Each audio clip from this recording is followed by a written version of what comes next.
प्रथम प्रार्थना म्हणूया. गुरुर्ब्रह्मा गुरुर्विष्णू गुरुर्देवो महेश्वरा गुरु साक्षात् परब्रह्म तस्मै श्री गुरवे नमः. आजच्या व्याख्यानात विविध गीता असं तुम्ही नाव वाचलं असेल, पण विविध गीता म्हणजे खरोखरच आपल्याला फक्त भगवद्गीता माहिती असते, अर्थात उद्धव गीता.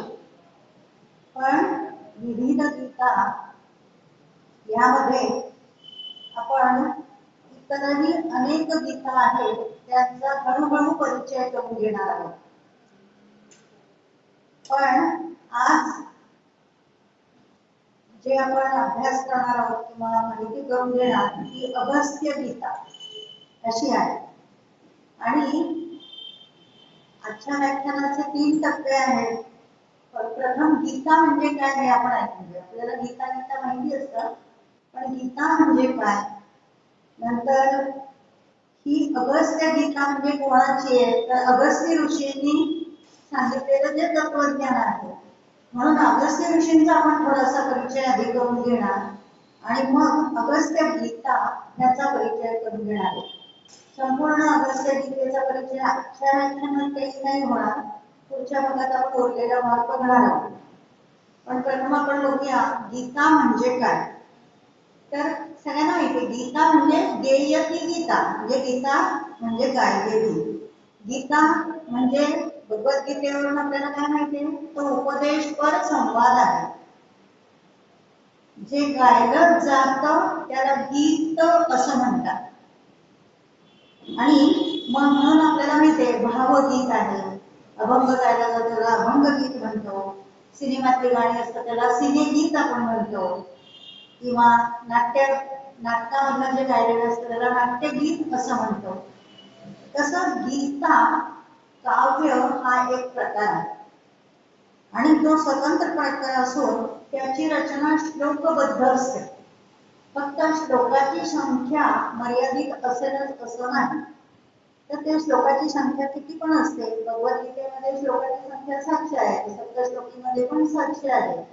तसं इतर विविध गीतांमध्ये सुद्धा श्लोकांची संख्या कमी जास्त प्रमाणात आहे, म्हणजे त्याला मर्यादा नाहीये. इतके 700च असायला पाहिजे किंवा त्याच्यापेक्षा जास्त अशी मर्यादा काही नाहीये. आणि उपनिषदांमधून हे काव्य घेतलेलं आहे कुठे, भगवद्गीतेत. म्हणून त्याला गेयता आलेली आहे. उपनिषदांमध्ये पण श्लोक आहेत आणि ते शब्दबद्ध केलेले आहेत. रामायण हे सुद्धा महाकाव्य आहे. जसं महाभारत हे महाकाव्यच आहे, महानाट्य आहे, तसं रामायण हे सुद्धा महानाट्य महाकाव्य असं आहे. आणि उपनिषद हा शब्द मुळात स्त्रीलिंगी आहे, ती उपनिषद आहे असं आपण म्हणतो. आणि स्त्रीलिंगी असल्यामुळे त्या भगवद्गीतेला ती भगवद्गीता असं म्हणतात, कारण भगवद्गीतेमध्ये उपनिषदांचं सार आहे, म्हणून आपण ती भगवद्गीता असं म्हणतो. आता आणि मग तोच शब्द पुढे रूढ झालेला आहे. तर मुख्य गीता ह्या शब्दामध्ये उपदेश प्रधानता ही महत्वाची.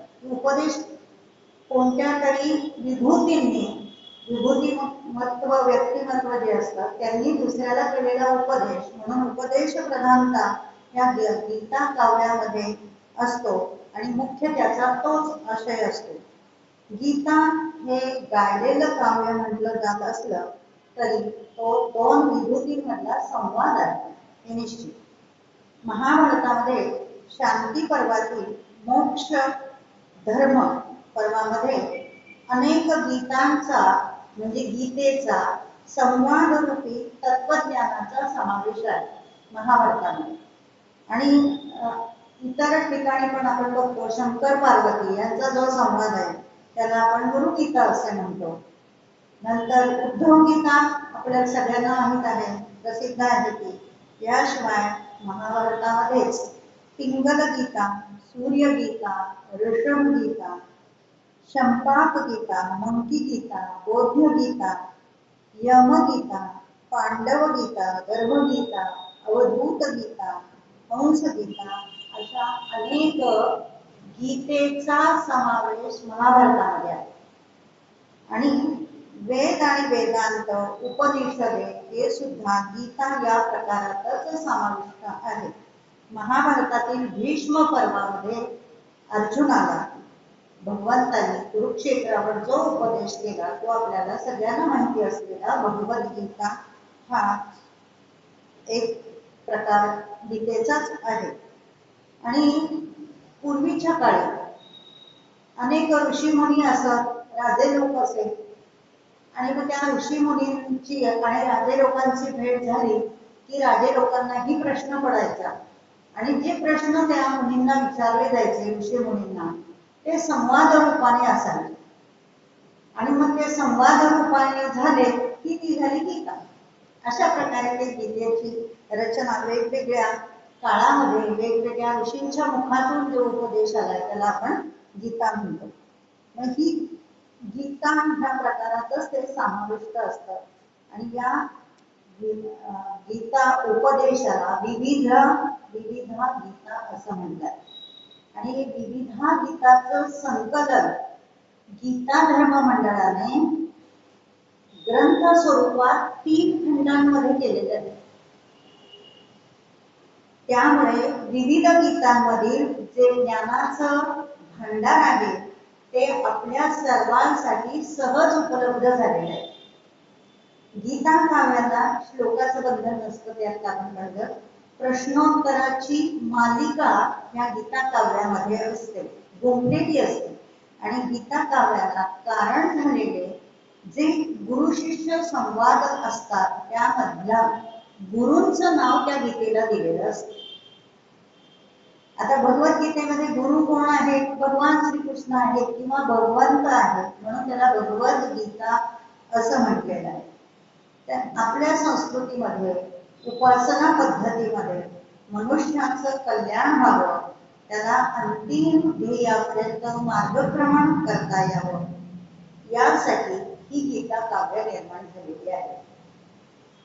त्यांचा अभ्यास करताना असं दिसून येतं की प्रभू रामचंद्रांना सुद्धा ज्या वेळेला संसारामधून नकोसं झालं हो की नाही, त्यावेळेला त्यांचे गुरु वसिष्ठ ऋषींनी त्यांना उपदेश केला. आणि ते सुद्धा योग वासिष्ठ ही सुद्धा गीताच आहे. एकच नाव असलेल्या 4 रामगीता आहेत आणि 4 यमगीता आहेत. विविध गीता या ग्रंथातील पहिल्या खंडामध्ये अगस्त्य गीता, अवधूत गीता, अजगर गीता ही नावं सुद्धा आपल्याला नवीन ऐकताना छान वाटते की अशा पण गीता असतात. अजगर गीता, अश्वगीता, अष्टावक्र गीता आणि भगवद्गीता यांचा समावेश पहिल्या खंडात आहे. विविध गीता हे जे 3 खंड मंडळाने तयार केलेले आहेत त्यामध्ये पहिल्या खंडामध्ये या 6 गीतांचा समावेश आहे. आणि ते कोणी केलंय तर गीता धर्म मंडळाचे त्यावेळेचे सक्रिय कार्यकर्ते आणि त्यांना भारतीय संस्कृतीचा जाज्वल्य असा अभिमान होता, अभ्यास होता, असे श्री आत्माराम वझे यांनी हे ज्ञान सामान्यांपर्यंत पोहोचविण्यासाठी हे ग्रंथ तयार केलेले आहेत. सर्वच गीता ज्या आहेत त्यामध्ये एक कॉमन गोष्ट काय तर मानवी कल्याण साधायचंय, मानवाला सुख शांती समाधान मिळावं आणि त्याच्यातूनच आत्मज्ञानाची प्राप्ती व्हावी, हे मुख्य उद्दिष्ट प्रत्येक गीता वाचताना आपल्याला हे नंतर लक्षात येतं की हे अंतिम ध्येय प्रत्येकाचं तेच आहे. आणि त्या काळामध्ये त्या ऋषीमुनींना भगवंताविषयीचं जे ज्ञान झालं ते त्यांनी टिपलेलं आहे, ते त्यांच्या मुखातून बाहेर पडलेलं आहे. म्हणून समर्थ रामदास स्वामींनी सुद्धा दासबोध या ग्रंथामध्ये पहिल्याच दशकात पहिल्याच समासामध्ये ह्या विविध गीतांचा उल्लेख केलेला आहे आणि दासबोध लिहिताना सुद्धा त्यांनी या विविध गीतांचा अभ्यास केलेला आहे. महाभारतामध्ये अनुशासन पर्व आहे, अश्वमेध पर्व, स्त्री पर्व, भीष्म पर्व, वन पर्व आणि शांती पर्व यामध्ये एकूण 37 गीता काव्यांचा समावेश आहे. म्हणजे एकूण 37 गीता आहेत त्याच्यामध्ये या चारही पर्वांमध्ये. 18 पुराणांमध्ये एकूण 31 गीता काव्य आहेत. महाभारत हे वेगळं आणि 18 पुराण जी आपली आहेत त्याच्यात सगळ्यात मिळून 31 गीता उपदेशांचा समावेश आहे. तर भागवत पुराणामध्ये एक सुद्धा 31 गीता उपदेशांचा समावेश आहे. याशिवाय आपले संस्कृत ग्रंथ जे आहेत, बृहत रत्नाकर, अध्यात्म रामायण, योग वसिष्ठ, पंचदशी, त्रिपुरा रहस्य, अद्भुत रामायण अशा विविध ग्रंथांमधून 14 गीता उपदेशांचा उल्लेख आहे. आणि एक विशेष माहिती विविध गीतामध्ये सांगितलेली आहे की मद्रास, आपलं जसं भंडारकर प्राच्यविद्या संशोधन केंद्र आहे तसं मद्रासला सुद्धा आहे.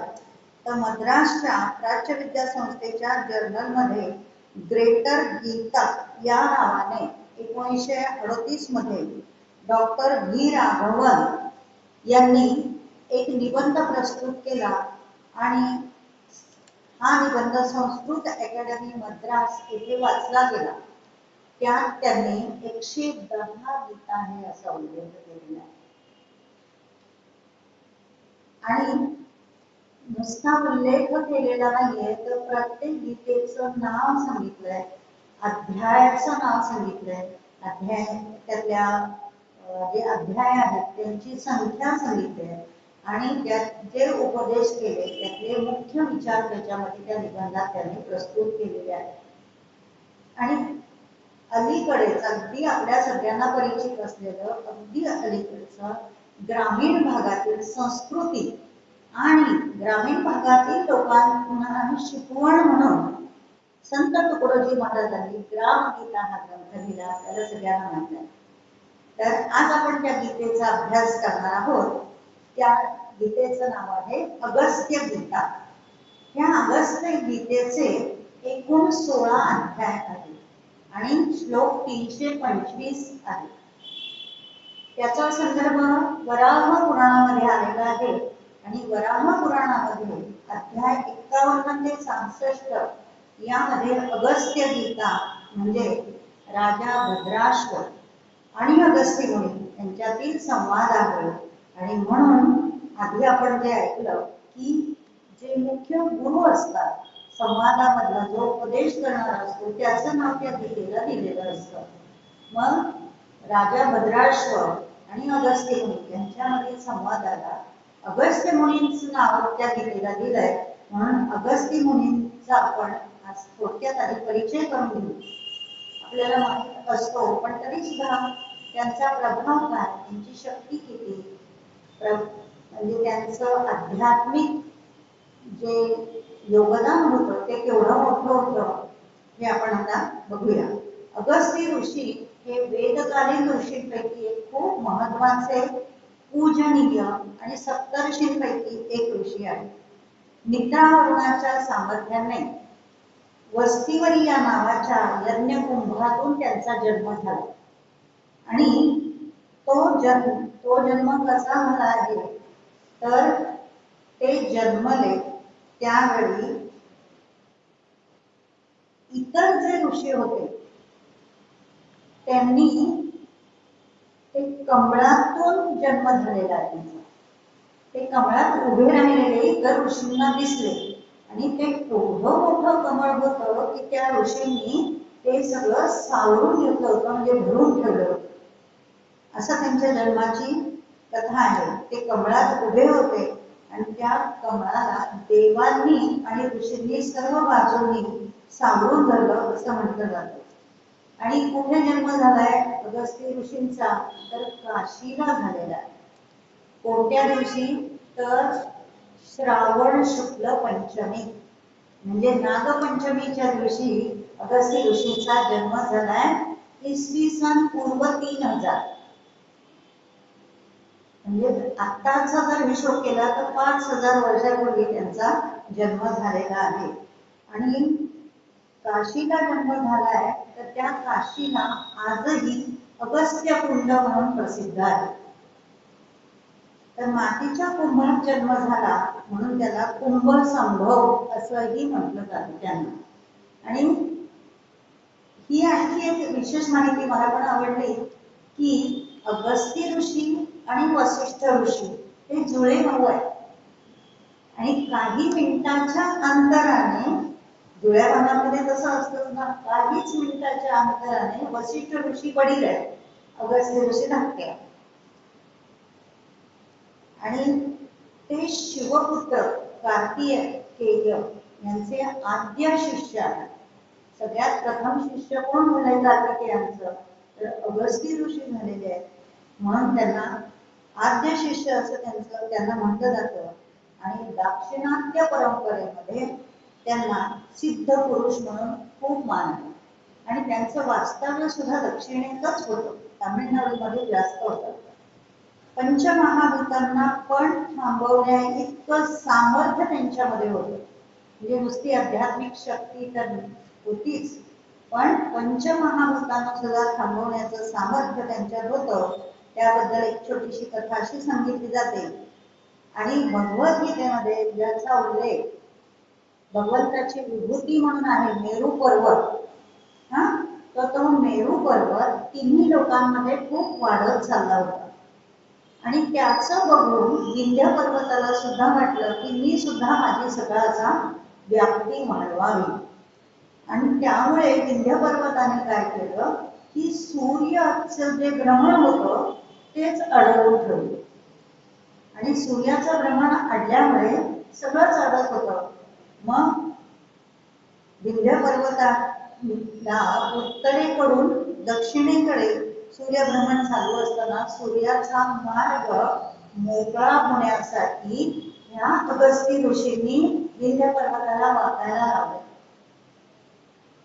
आणि ते वाकायला लावलं आणि ते निघून गेले अगस्त्य ऋषी. आणि विंध्य पर्वत तसाच वाकलेला राहिला, सूर्याचा मार्ग मोकळा झाला. आणि अशा प्रकारे विंध्य पर्वताचा सुद्धा अहंकार अगस्त्य ऋषींनी नष्ट केलेला आहे. दक्षिणेकडून परत उत्तरेकडे परत येईपर्यंत विंध्य पर्वताला वाकलेलेच ठेवण्या एवढं सामर्थ्य त्यांच्यामध्ये होतं. अगस्त्य ऋषी मात्र परत उत्तरेला आलेच नाही. हे काही त्याच्यामध्ये माहिती जास्त सांगितलेली आहे. आता पंचमहाभूतांना सुद्धा कंट्रोल मध्ये ठेवण्याचं सामर्थ्य होतं. त्याचं आणखी एक उदाहरण तुम्हाला सगळ्यांनाच माहिती आहे की जलाच्या बाबतीत समुद्रामध्ये कालकीय नावाचे राक्षस लपून बसले होते. त्या राक्षसांचा शोध घ्यायचा, त्यांना बाहेर काढायचं, तर सागरामध्ये कसा शोध घ्यायचा त्यांचा, म्हणून त्यांनी सर्व सागरच प्राशन केलेला आहे. असे ते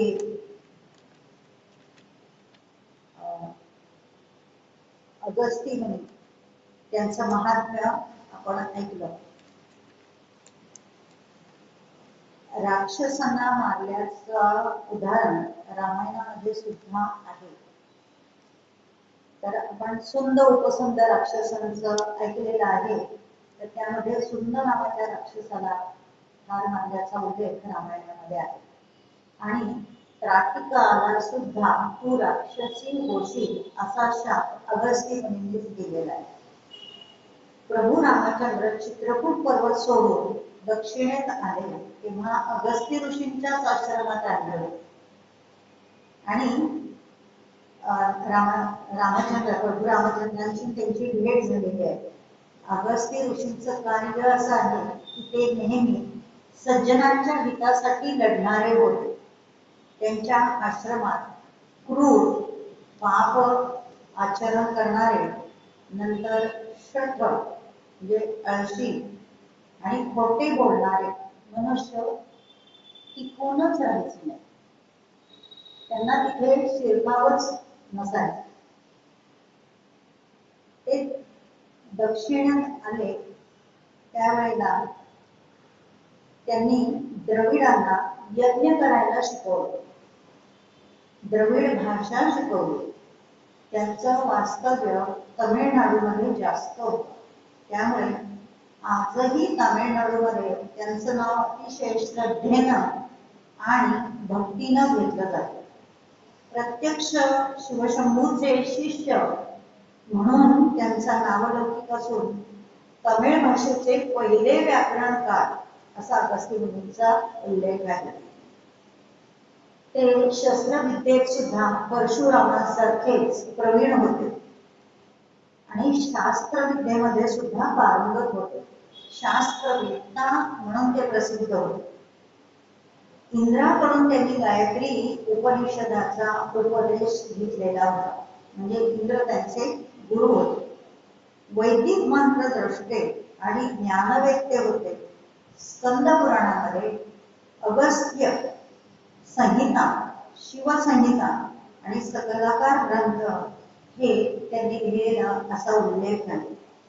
वराह पुराणातील पशुपाल आख्यान यामध्ये भगवान विष्णूचे अवतार वराह आणि पृथ्वी यांचा संवाद भद्राश्व राजाने अगस्त्य ऋषींना विचारला आणि तो जो संवाद आहे तोच संवाद अगस्त्य गीता म्हणून प्रसिद्ध आहे.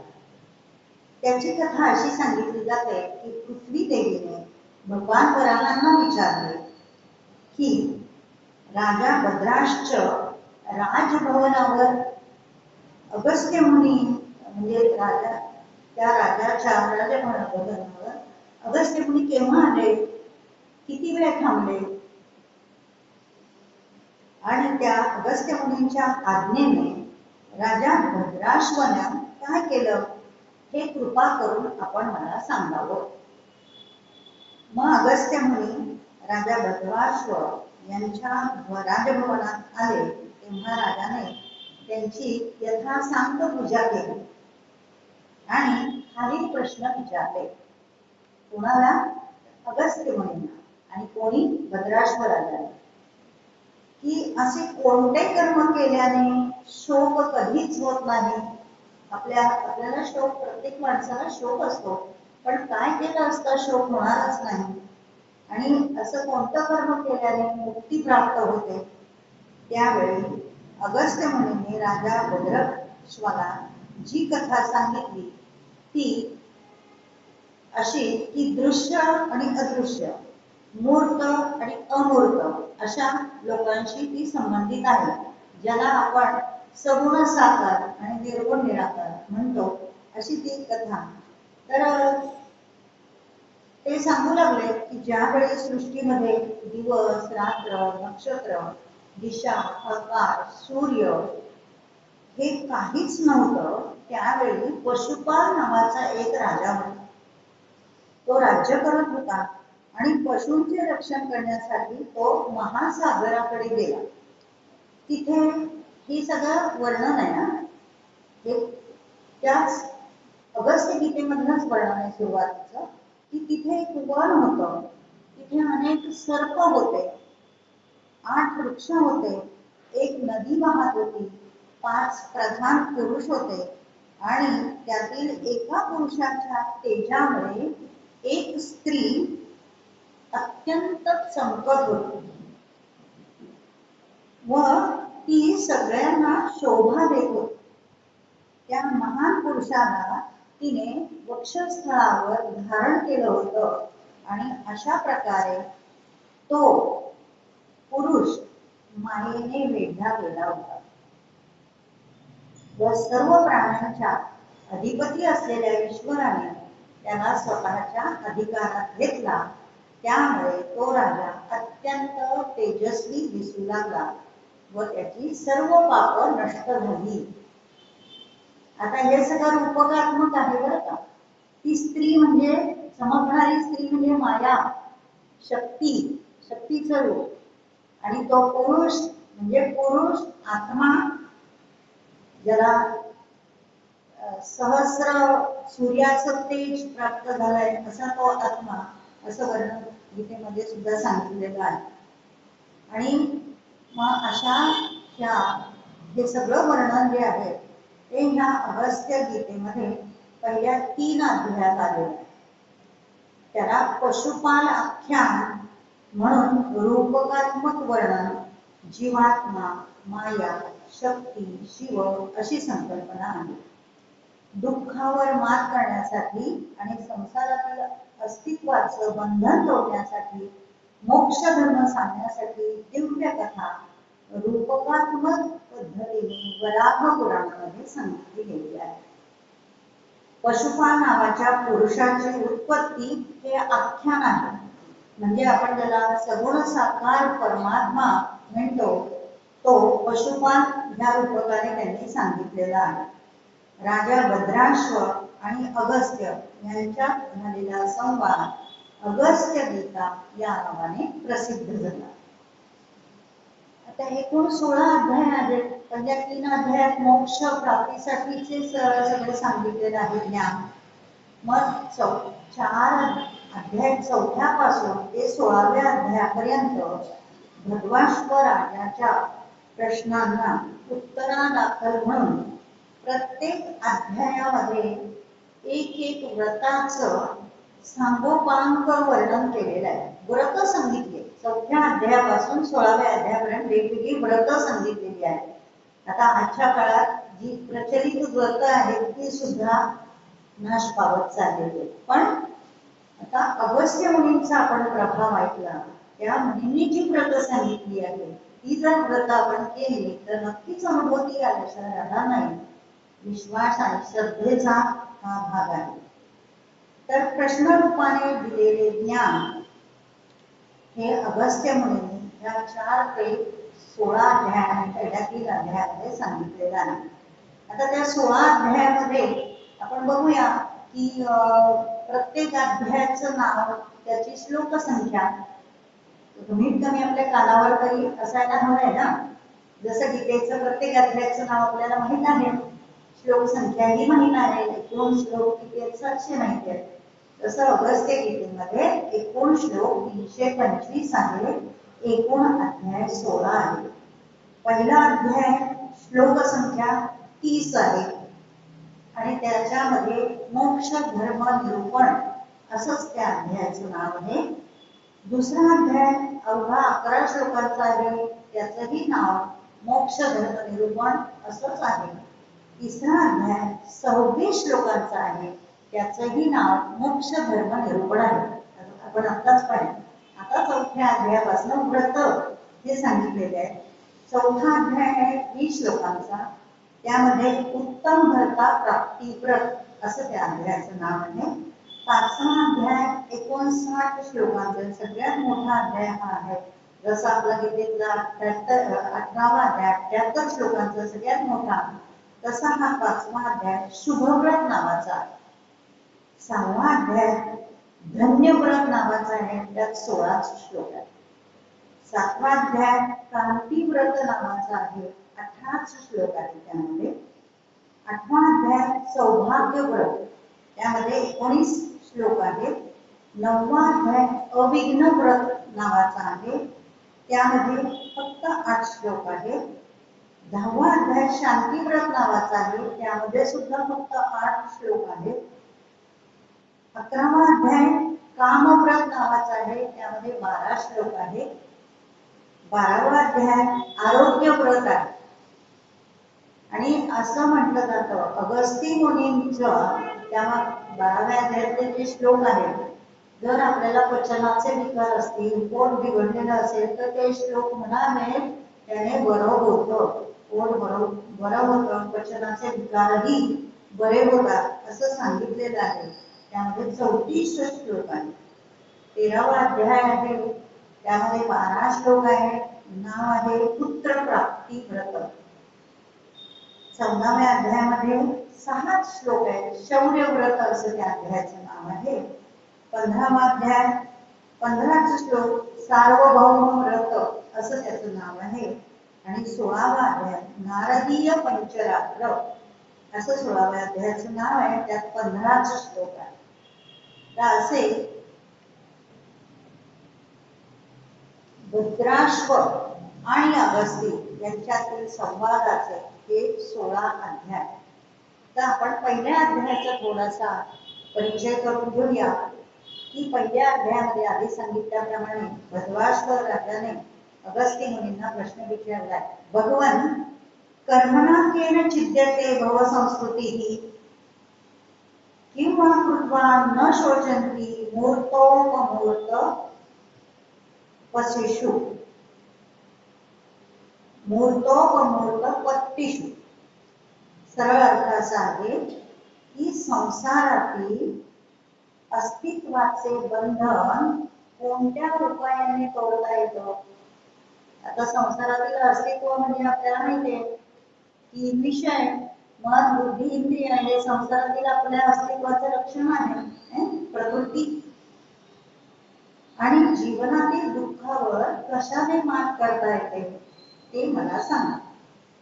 त्यावर मुनींनी भद्राश्व राजाला पशुपाल हे आख्यान सांगितलं.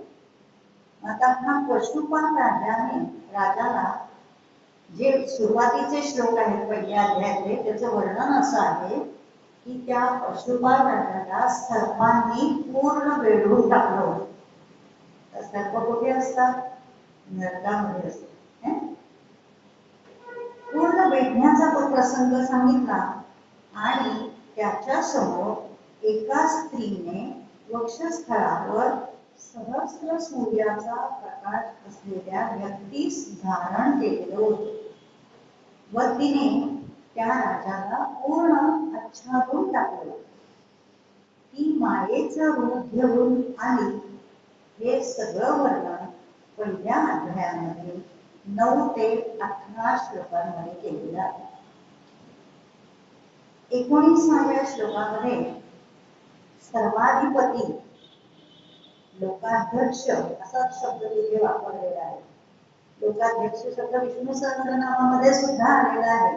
आणि हे विष्णूचंच रूप आहे वराह अवतार. त्यातलंच हे प्रकरण आहे पशुपाल आख्यान. तर लोकाध्यक्ष ईश्वराने त्या पशुपालाला आपल्या अधिकारात ठेवलं. आणि आणखी 5 पुरुषांनी त्या राजाला वेढलं. व तो पशुपाल अत्यंत तेजस्वी दिसू लागला. त्या पशुपालाला 5 पुरुषांनी वेढलं आणि तो तेजस्वी दिसू लागला. हे रूप काय? ते 5 पुरुष कोण? तर पंचमहाभूत. आपल्या शरीरात सुद्धा पंचमहाभूतांचा अंश असतो. पण तो पशुपाल मूळ पुरुष त्याला पंचमहाभूताने वेढलं आणि तो अत्यंत तेजस्वी दिसू लागला. आणि नुसताच तेजस्वी दिसू नाही लागला तर त्याची सगळी पापं नष्ट झाली. आता सर्पाने वेढलं होतं म्हणजे तो नरकात होता. त्याला 5 पुरुषांनी प्रवेश केला त्याच्यामध्ये. म्हणजे त्याची पापं पंचमहाभूतांमुळे नष्ट झाली. म्हणून हे पंचमहाभूताचं रूप म्हणजे 5 पुरुष. हे 18व्या श्लोकापर्यंत हे सांगितलेलं आहे.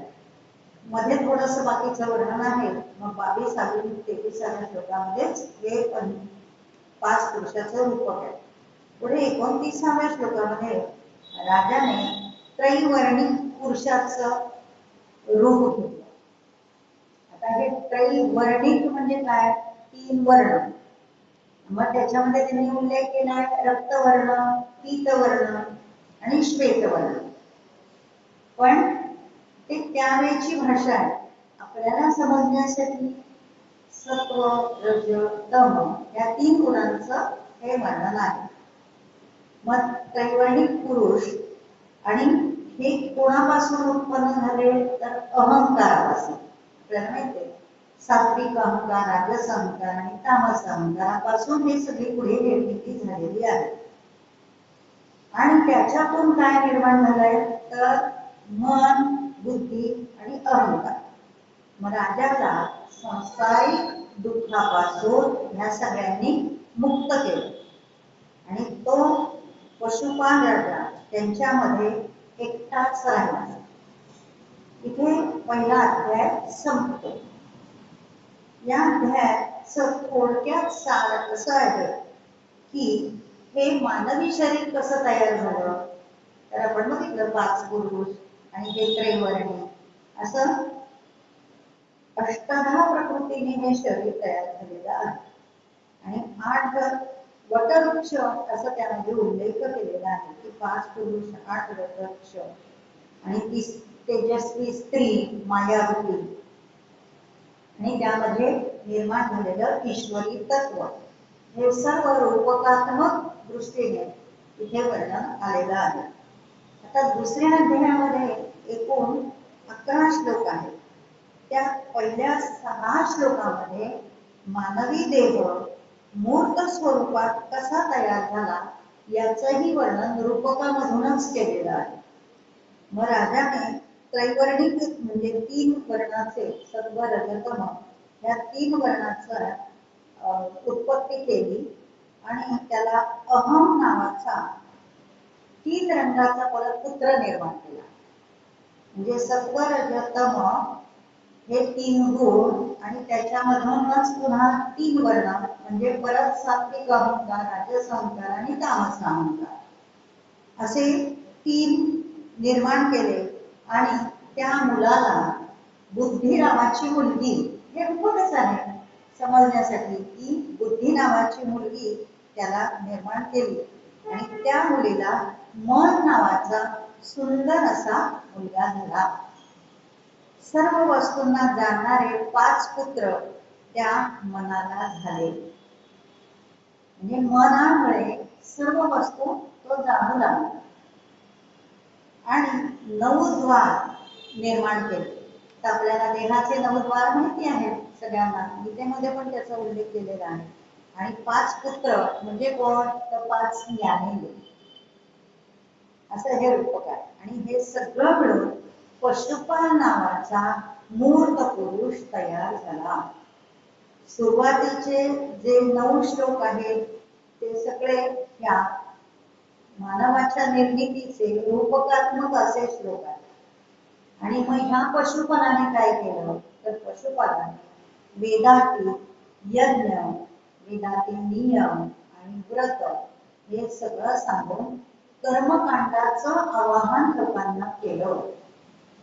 आणि त्यासाठी त्या परमात्म्याने सगुण साकार रूप पुत्राच्या रूपानं धारण केलं.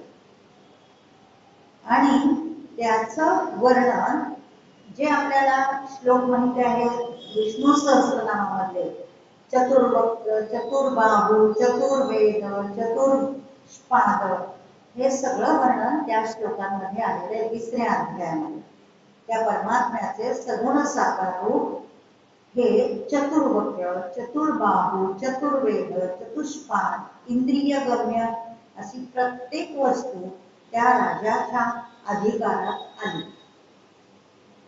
आणि कर्मकांडाच्या आवाहनामुळे तिथे वन निर्माण झाली, अरण्य निर्माण झाले आणि हत्ती सुद्धा निर्माण झाले.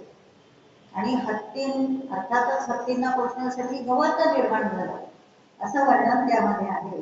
आणि शेवटच्या 11व्या श्लोकामध्ये हे दिलेले. इथे 11 श्लोकांचा तो अध्याय इथे संपतो. आणि मग हा दुसरा अध्याय सुद्धा मोक्ष धर्माचाच आहे. 3रा अध्याय पण मोक्ष धर्माचाच आहे. भद्राश्व राजा अगस्त्य मुनींना पुन्हा प्रश्न विचारतो की चतुर्मुख आणि चतुष्पाद म्हणजे काय, तो निर्माण कसा झाला आणि तो कोणी निर्माण केला ते मला परत तुम्ही सांगा.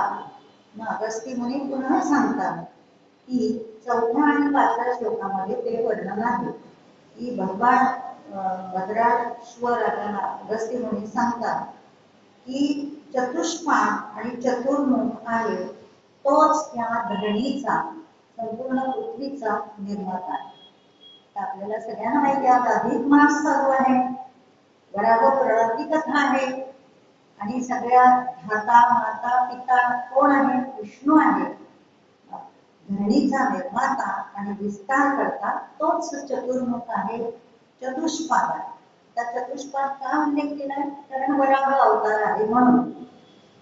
आणि त्याचा पुत्र स्वर, त्याने वेदांचं महत्व या चारही पुरुषांना सांगितलं. आता स्वर जे आहे त्या तो शब्द विष्णू सहस्रनामामध्ये महास्वरः असा आलेला आहे. महास्वर म्हणजे नुसता स्वर हा स्वर आहे, पण महास्वरः कोणी निर्माण केलाय? तर त्या परमेश्वराने निर्माण केलेला आहे. आणि परमेश्वराचा पहिला स्वर आपल्याला सगळ्यांना माहिती आहे, ओम हा. म्हणून चार पुरुषांना वेदांचं महत्व सांगितलं. आणि बघा चारही वेदांमध्ये जेव्हा आपण उच्चारण करत असतो वेदांचं, तेव्हा पहिला स्वर आपण ओम म्हणण्याशिवाय सुरुवात करत नाही. आणि तो काय झाला? तर तो आदरणीय झाला, कारण त्यांनी वेदांची निर्मिती केली. आणि मग ते चार पुरुष म्हणजे कोण? तर चतुर्शृंग आणि ऋष असा दोन्हीचा उल्लेख त्या अध्यायात केलेला आहे. आणि नुसता असाच उल्लेख केलाय की तिसरा सुद्धा त्या मार्गाने गेला. कोणाच्या? चतुर्शृंग आणि ऋष यांच्या मार्गाने गेला. आणि चौथ्याने भक्तिपूर्वक त्याचं अनुगमन केलं. नावं दिलेली नाही, पहिल्या दोन याचंच नाव दिलं चतुर्शृंग आणि दुसऱ्याचं नाव ऋष. आणि त्यांचं कार्य काय? तर ही त्यांची साधना आहे. त्या चार पुरुषांची साधना कुठली? तर धर्म, अर्थ, काम आणि मोक्ष ही त्यांची साधना आहे. म्हणून त्याचा उल्लेख